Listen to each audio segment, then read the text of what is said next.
ఇప్పుడు నేను నిలబడినది మేడిగడ్డ ప్రాజెక్టులోని 19-20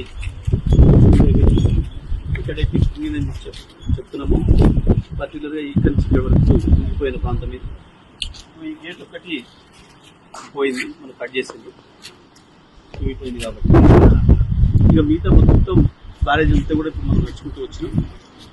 వాచిపల్లి నుంచి చివరి వరకు కూడా ఆ ప్రాంతమే కాదు, ఈ ప్రాంతం కూడా ఇప్పటికి సేఫ్గానే ఉంది.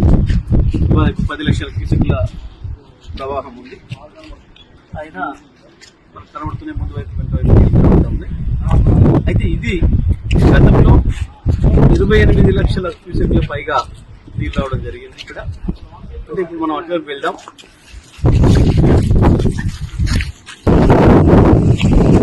ఏమైతే రాత్రులు మనం కనబడుతుంది వీటి పై నుంచి కూడా పెద్ద వడ్డ వచ్చింది, ఇంకా 2 వడ్డ వచ్చింది అన్నాడు. కూడా బ్యారేజ్ ఎక్కువ జరుగుతుందని ఈ ఒక్క ప్రాంతంలో ఒత్తిడి వల్ల కదలటం, దాంతో ఈ 2 పిల్లలు ఇది మాత్రమే జరిగింది.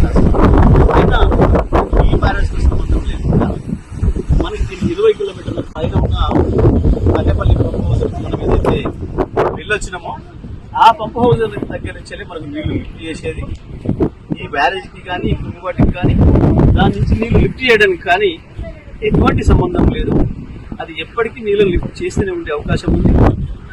ఇప్పుడు ఇంజనీర్తో మాట్లాడొచ్చినాం, నీళ్ళను తీసుకోవడానికి ఏం అభ్యంతరం లేదని మాట కూడా చెప్తున్నారు.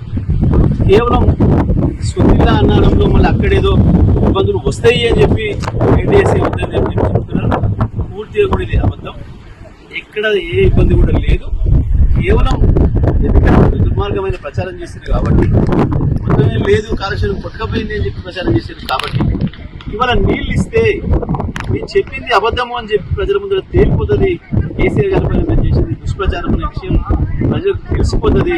మా బండారం బట్టబయలుతున్న భయంతో లక్షలాది ఎకరాలకు నీళ్ళు ఇవ్వక లక్షల మంది రైతులు ఉసురు పోసుకుంటుంది ఇవాళ కాంగ్రెస్ పార్టీ.